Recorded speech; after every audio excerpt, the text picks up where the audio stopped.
Arrabbiata sauce, or sugo alla arrabbiata in Italian, is a spicy traditional Roman sauce made from garlic, tomatoes, and chilies cooked in olive oil. And I'm going to show you how to make some homemade semolina pasta to go with this delicious sauce. Hello everybody, welcome to Cooking with Chef Tuan, and I am excited and beyond happy to be back.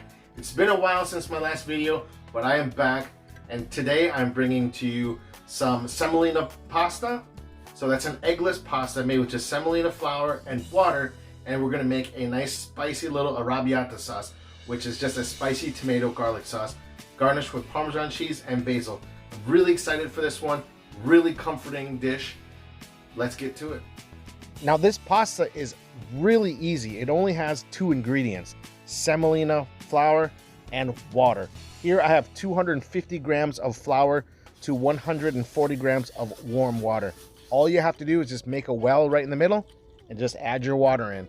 That's it. Very simple. And you can use a fork or a spoon or whatever you want to use to mix the flour into the water, but I'm just going to go ahead and use my fingers, and then just, as you can see, I'm slowly incorporating the flour to make a nice dough.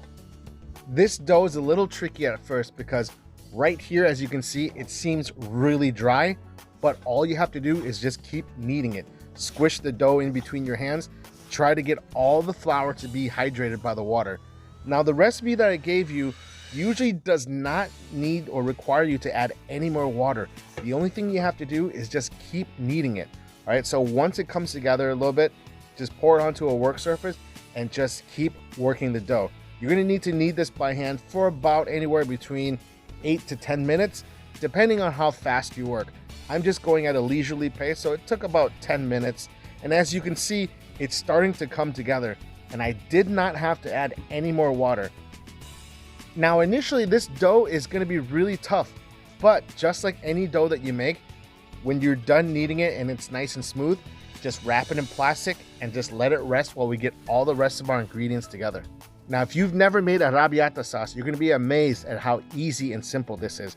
Here I have 15 grams of crushed Calabrian chilies. You can find it jarred in oil, or you can use dried chilies. Then I have 115 grams of tomato puree, some basil for garnish, Parmesan, 1 garlic clove, and I do have 1 Calabrian chili, if you can find it, for garnish. Now the only prep that we really have to do for the sauce is to slice garlic. Now in this sauce, I personally love to slice the garlic really thin. That way it just kind of dissolves into the sauce and you don't get big chunks of garlic when you're eating it. But if you like the big chunks of garlic, you can go ahead and do that too. This is your sauce and you can make it any way that you want. And that took about a few minutes. And now you can see how soft our dough is. And since I don't have a lot of counter space, I'm gonna cut this dough in half and run it through a pasta roller. Now, if you have a KitchenAid, you can definitely use that, or you can use a handheld one, hand cranked one like I'm using. Today I felt like using this one. Or you can go old school and roll it out with a rolling pin or a wine bottle. You don't have to roll this out this way. You can make any shape that you want. You can make your own penne pasta, you can make cavatelli, you can make, orecchiette, any way that you want.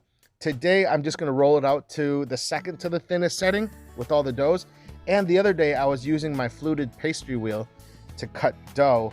And I feel like I want to make a kind of like a mafalde shape, which is kind of like this. It's a long strip with like fluted sides. And then if you're gonna do it this way, just go ahead and cut all your doughs and then portion into about 90-gram portions. That should give you 4 portions for this recipe. And then I have some semolina flour just to keep the pasta from sticking to each other. And then once you're done rolling out all your pasta, we're gonna get a pot of boiling water ready just to cook our noodles. Now, the noodles and the sauce are gonna be done at the same time if you start at the same time. You're gonna start with a nice hot pan, add some olive oil, just about like 4 or 5 tablespoons, and then just add your garlic. Toss it around a little bit just to let it come and release its aromas. Then you're gonna add your chilies and just give it a nice quick stir. All you wanna do is you wanna infuse all that oil with this flavor before you start adding the tomatoes. And as you can see, this is our landscape in the pan right here. Everything's nice and sizzling and bubbling away. You're gonna add our tomatoes. And this, all you have to do is just add a little bit of salt to it, season it as much as you want, and then just stir it to incorporate all the ingredients together. And you want to What I like to do is I like to kind of reduce the sauce a little bit so it becomes nice and tacky. So that way when we add this fresh pasta, the water that's clinging to the noodles is just gonna loosen up that sauce just enough. See, as you can see here, the sauce is reduced. You can see the little holes and little bubbles. And then, like I was saying, the residual water that's left on the noodles is gonna loosen up this sauce just perfectly to the point where it's gonna cling beautifully to the pasta, as you can see here. Because the thing is, as I mentioned in some of my other pasta videos, when you see pasta with a little bit of like water at the bottom of the bowl or on the plate, I think that is a poorly executed pasta. And as you can see, there's no water here. The tomatoes, the garlic, the chilies, the flavor is all concentrated just perfectly so you can taste everything. It's nice and rich and hearty. And this is a very easy and very comforting dish. And as you can see, this dish comes together really quickly. It's very simple. And then once you plate it, get some fresh parm and just grate as little or as much as you want. And then with some basil, I like using the little tender baby leaves. And if you have a whole Calabrian chili for garnish, go ahead and use it. Or you can just use crushed chilies and then a little bit of olive oil. That's it. And then we're ready to bring this to the table. All right, so that was how simple it is to make semolina pasta and make an arrabbiata sauce with it. Very little minimal ingredients, super delicious. So let's dig into this. Here we go. Nice soft pasta.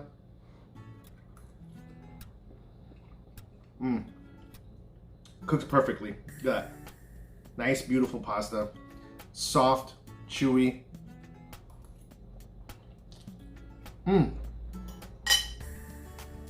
Most boxed pastas at the store that you buy, even high quality ones, are just semolina and water. So check that out. Check this out, very simple to make. You can also take these pastas and dry them out.